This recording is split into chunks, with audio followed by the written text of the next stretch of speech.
All right, everyone. Good morning. Good morning. Fresh off the 3-day weekend, and back grind we go. All right, a couple of quick sound checks here. Good morning, Lorna. Good morning, Mirza. Good morning, Debbie. TPS reports. Omer. Who else we got in here? We got the Miss Mandy. All right, guys. So, quick look here at the futures. A little bit of everything. We have the Nasdaq futures down 1.3, S&P futures down 1%. We have the RUT in the YM down about 0.8, and then silver futures are up, Bitcoin futures up, and the gold futures up. All the gold futures do is go up. So a little bit of back and forth there, some green, some red, and then we take a few minutes here looking at the spreadsheet. Bears are still pretty much in full control here. So remember, the strongest possible score is a positive 120, and we have a QQ to negative 75, S&P's a negative 69, IWM a negative 44. Here's your Amazon negative 87, Microsoft negative 84, Google negative 80. So your relative strength would be only a couple of things here. Netflix with a 90, gold with a 114, XLP a 95, and silver with a 46. And then maybe using the term relative strength a little bit loosely, I think we can also include Bitcoin. But for the most part, guys, I think bears have got control. And I still think you got to get that two close rule. S&P's QQQ, and they can finally get two closes back above their daily 21 EMA. I don't think that fixes all the issues, puts you back into a bull market all of a sudden. But if they can at least get the two closes back above the falling 21, they can buy themselves a little bit of breathing room. Maybe kicks off a decent little short-term push higher. Till they can do that, this is just classic daily downtrend. Get the flush, rally back to the falling 21. Right, big rejection, right back down, big rally, another rejection, and right back down. So one trade I do want to consider here today. Now, in terms of trying to get a good risk reward, would be ideal on a bit of a pop. But I'm thinking on the cash S&Ps and cash QQQ, until they can get that two closes back above that 21, I think we're either going to chop, call it underneath that 54.50, a lot of just ugly back and forth. I think we will slowly go back down towards the lows, or I think we will quickly go down towards the lows. If they can't get back above that 21, I don't think the bulls do too much here other than, little back and forth, little pop under that level. So one trade I would like to think about, let me grab my tasty trades here. In my tasty trade account all set up. But yeah, one idea I do want to consider would be,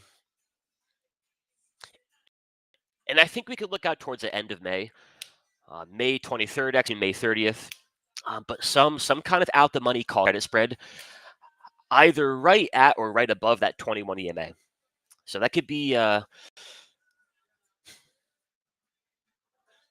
I think you could sell anything from the 5,400 calls all the way up to the 5,500 calls.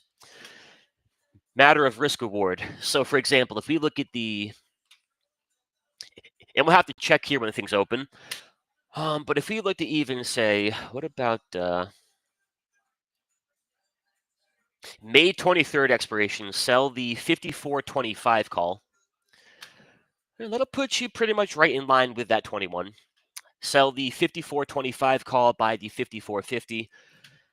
Again, we got to check here at the open. Prices could change. But that kind of risk reward I like for a call credit spread. I don't want a situation where, here I think is a danger of credit spreads. It can feel a little bit too safe. You begin to lean a bit too much into that probability side of it.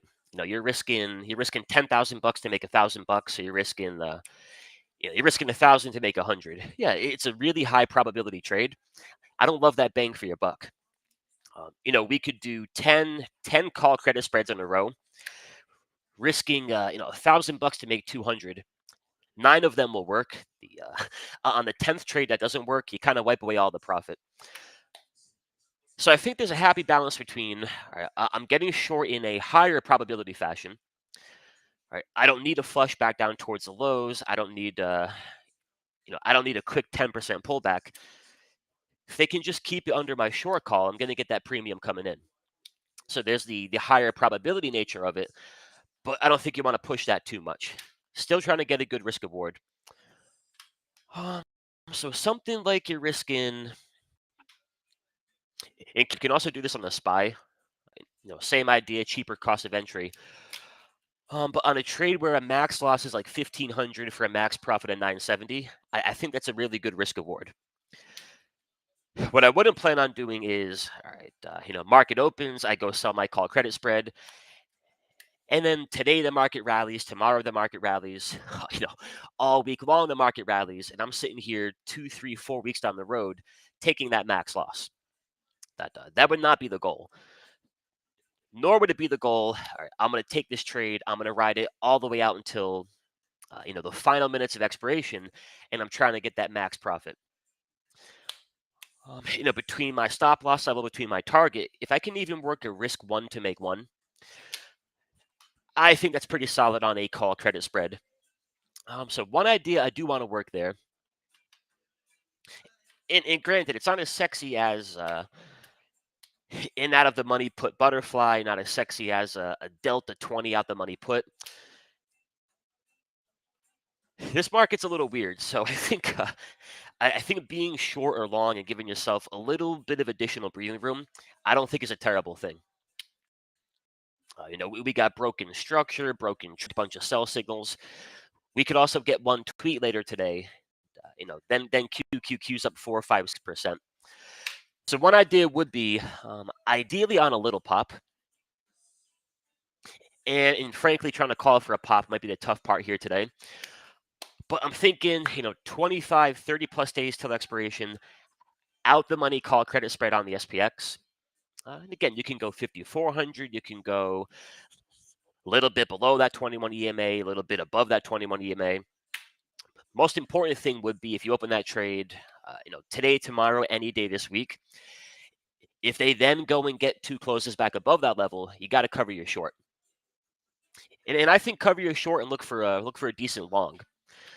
Below that falling 21, I think you let that call premium roll into your account. So one idea on the S&Ps, you can look at the IWM. Right. Same pattern, same ebb and flow. You could look at the QQQ.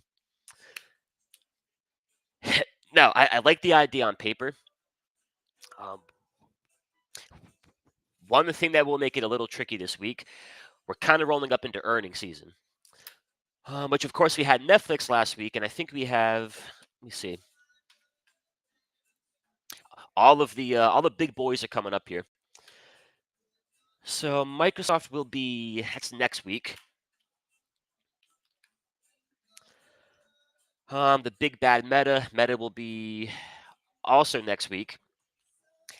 I know we got a few this week, though. Let me go find them. Tesla. Okay, Tesla is tomorrow after the close. They tell me Tesla's a big one. Google's going to be the 24th, so that'll be what, Wednesday, Thursday. Point being, big heavily weighted names coming out with earnings. That can make those big directional swing trades a little tough as well. I go do the SPX call credit spread, and then Tesla's knocking it out of the park, Google knocking it out of the park.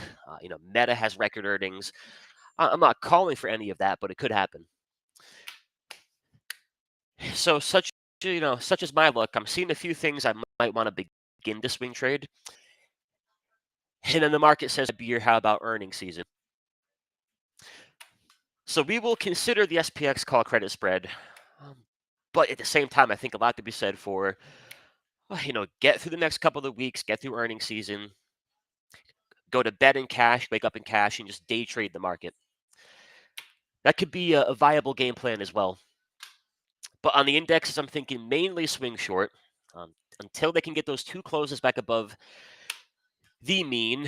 And then as far as relative strength here, not a very long watch list. It's Netflix, it's gold, it's Bitcoin.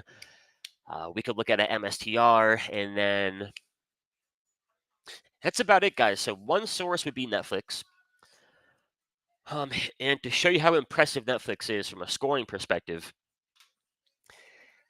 90 points out of 120 makes it better than every index, better than every 10 name. Right, the Broadcom negative, Apple negative, Tesla's negative, and then better than every sector with the exception of gold and XLP. So out of these, 35 names or so, Netflix ranks out 1, 2, top 3. Pretty impressive stuff given the carnage elsewhere. And then, of course, Netflix had earnings after Thursday's close. And I would call that a bit of a muted reaction,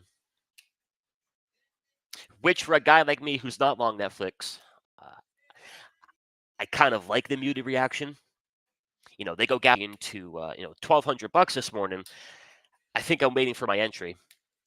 Gap it into about, call it 992-ish. I wish I could say here's Netflix, here's a perfect setup, here's exactly what I want to do with it. I don't have that just yet. What I do have is, it could require some patience. But what we do have is a pretty big nested squeeze getting going here. Daily squeeze inside of a 2-day squeeze, a 2-day squeeze inside of a 3-day squeeze, 3-day squeeze inside of a weekly squeeze. That might be an April thing, could be May, could be June, July, September, December. I think at some point this year they should begin the fire.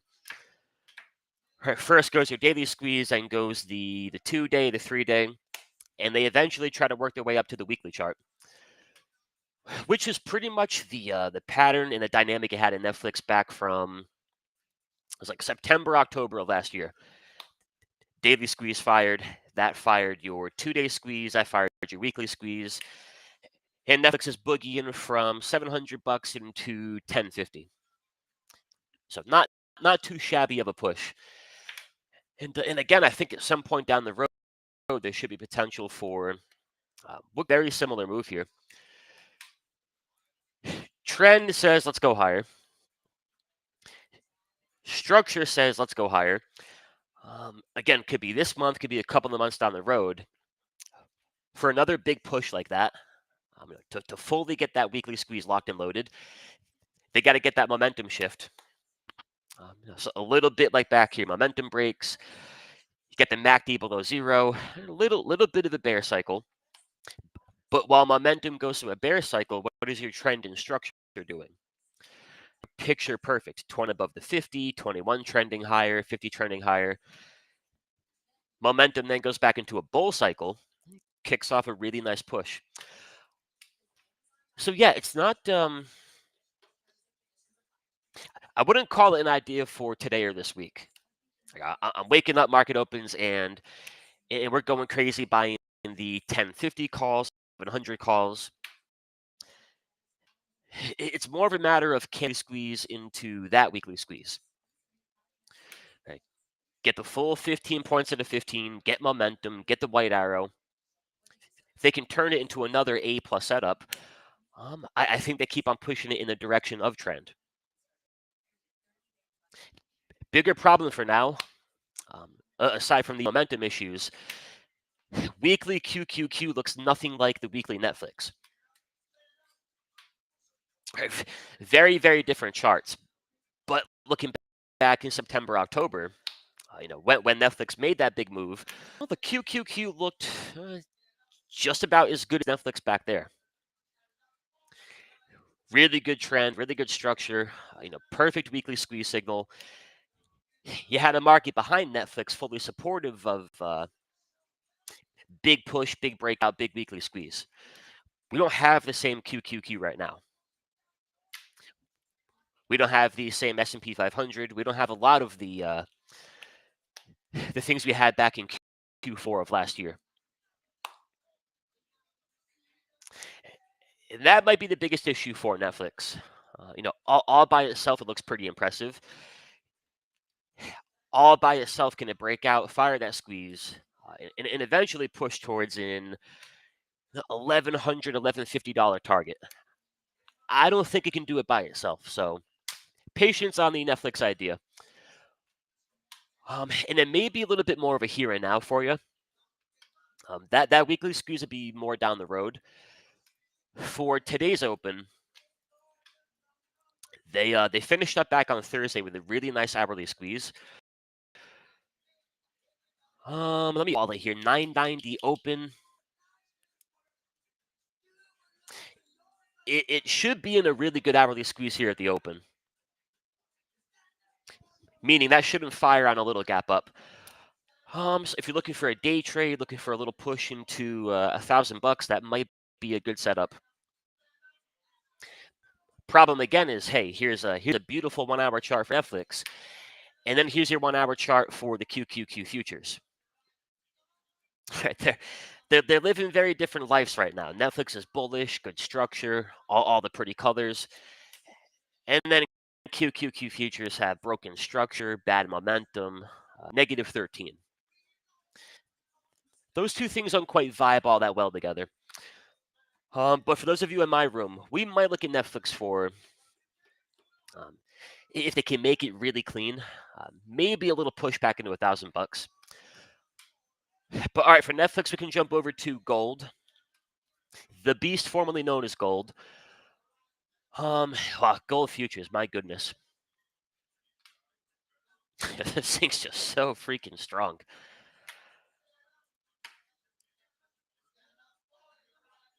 Yeah, this is so impressive.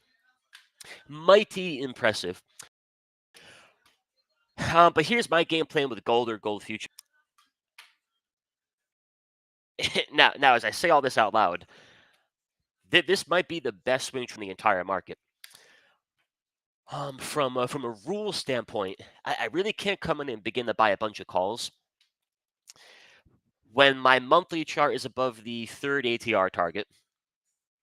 This thing's like what, 4 or 5, maybe 6 average true range moves above the monthly 21. A little bit stretched on the monthly, a little bit stretched on the weekly chart. She's pretty stretched. Now that won't matter until it matters. Is it overbought? Yeah, technically. Any signs of a pullback? Not even close. Weekly buy signal, daily buy signal. You got buy signals on gold pretty much on every time frame imaginable. So nothing points towards, hey, here comes a big pullback to the daily 21. I don't want to be the guy who wakes up, buys a bunch of September expiration GLD calls, and then sure enough, tomorrow's a day where we're pulling back to the daily 21. If they want to take this from 3430 into 3500, 3550, 3600, without ever getting a bigger, deeper pullback, keep on day trading it. If the gold futures never pull back again, I think you can day trade it until the end of time. And for me, that'd be a lower time frame squeeze thing. Just keep on picking them off one by one. There was a few beauties last week. True beauties of a 30-minute squeeze. One back here, got the white arrow, nice push, little breather. Brand new 30-minute squeeze, white arrow, big push. So I'm going to keep on working that game plan. Give it to me on a 5-minute time frame, 15-minute, 30-minute, 1 hour, 2 hour. We'll keep on day trading lower time frame squeezes until we do wake up in the morning and there's that bigger likely buyable pullback. But yeah, super strong. What a beast. What a beast. And then cash gold, GLD, gap it into gap. Gap it into 315. So business as usual. And then the final spot of we'll call it relative strength. And you can even see a little bit of that coming through here this morning. Bitcoin and the Bitcoin futures. All right. QQQ futures down 1.5, S&P futures down 1. And then there's Bitcoin futures up about 2.5%. We call that relative strength. Now another name where I wish I had perfect alignment, perfect signals, all the above. I don't have that for you today. Um, I think it's to our benefit if we can find these things early, though. And one thing I found in my 9 or 10 years of trading, uh, one, you don't tend to get that nested squeeze combo all that often, where you're getting the weekly, the 3-day, the 2-day, and the daily chart. You'll get that maybe a little bit more on 30-minute, 15-minute, 5-minute time frame. To get that going across bigger time frames, uh, for one, it's a lot harder, but more importantly, too, when they finally get going, they really going. So notice the trend here for the Bitcoin futures. Weekly squeeze, fires to the upside, right? You're pushing, pushing, pushing. Then back, you're catching your breath, all the back and forth chop. Brand new weekly squeeze, another big push, and then you pull back. You're doing all the chop and chop. Now here we are, brand new weekly squeeze, along with a 3-day, 2-day, and a daily. So I got to look at that a lot like Netflix. It's not perfect. If I had a white arrow down on my weekly 3-day, 2-day charts, then it is perfect. It's 6 points out of 15. Neutral trend, neutral structure, bear momentum. It's got some work to do, but I think they could do another one of these. 15 points out of 15. The trend, the structure, all the green. Again, that'll be a timing and a patience thing. They might never do that. They might do that this week. They might do that in October, December. Could be a summer kind of thing. But I think it'll happen at some point this year. Daily chart gets better signals. A 2-day time frame gets better signals. Could eventually end up with a weekly squeeze trying to break into a new all-time high. They go doing that. I want to be there for that. But it's not today. Weekly chart, 6 points out of 15. The daily chart only has 4 points out of 15. They're working at it, but they got more work to do. Definitely want to keep an eye on, though. And then along the crypto lines would be MSTR, who I believe has earnings May 1st, so that'll be next week. Is it the perfect today? No. To be fair, it's not too far off. 12 out of 15, bull trend, bull structure. It's actually a little bit cleaner than the Bitcoin futures. Weekly chart for weekly chart. But my only concern is, can I get a white arrow? Turn momentum, get me the full 15, A plus weekly squeeze. Right, it could be a very, very classic pattern. Weekly squeeze, big push, pullback, all the chopping, brand new squeeze, big push. Right, not today, not tomorrow. Might not be this summer, might not be this fall. I think it'll happen at some point this year. So I'm looking for things I can trade, today, right here, right now. Those would be a lot of the 5-minute squeezes, 15-minute, 30-minute. Then in the background, you have the Netflix nested squeeze. A few going here for Bitcoin, a few going for MSTR.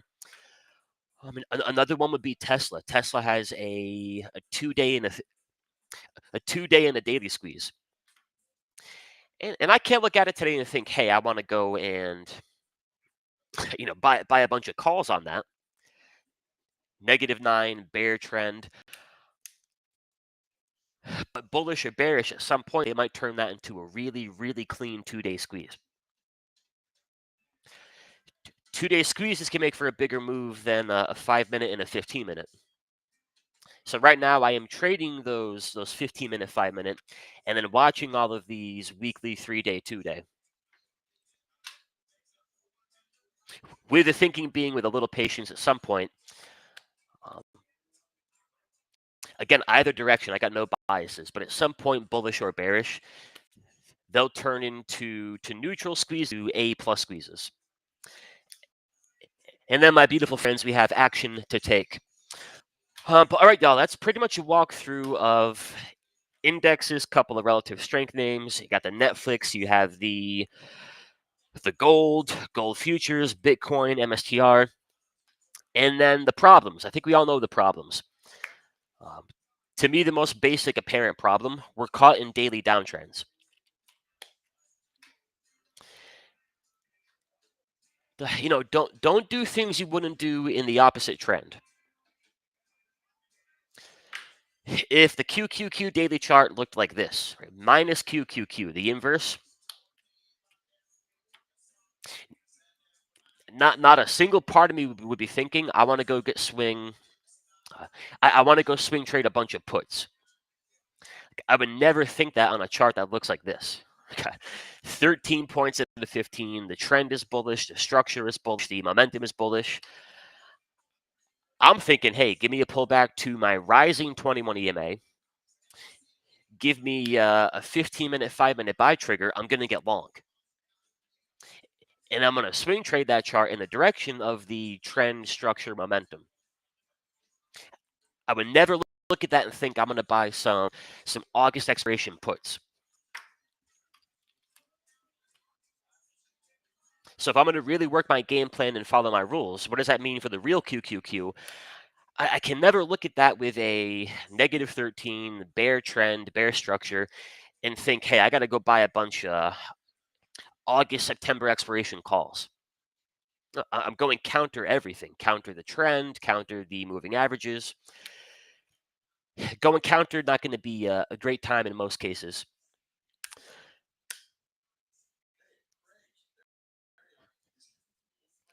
But all right, y'all, any questions for me? Any chart requests? I got about 4 or 5 minutes here.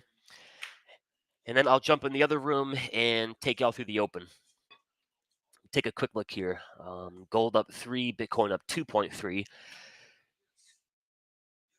NASDAQ futures down 1.5. Oil futures down 2.5.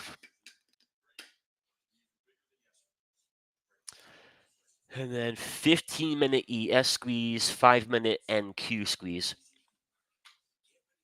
One thing I love to do before the cash open, try to find a few squeezes on the futures markets to anchor to. So I could take my 15-minute S&P future chart, and then when the cash market opens, watch that 15-minute squeeze like a compass. They begin to take out the low. They begin to fire short. I should probably look for a few shorts, or maybe just short that chart itself.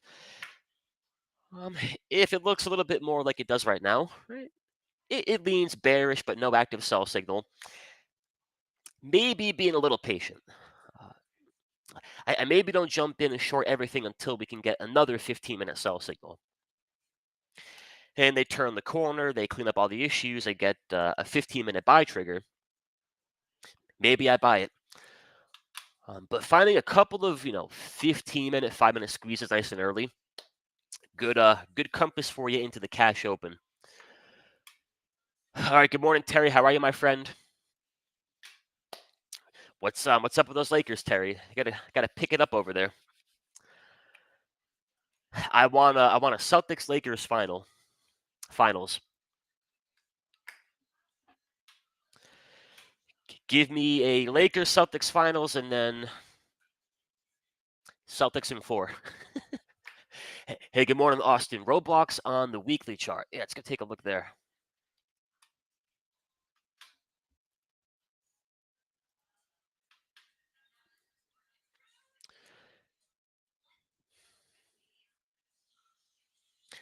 Like a lot of things out there, earnings are going to be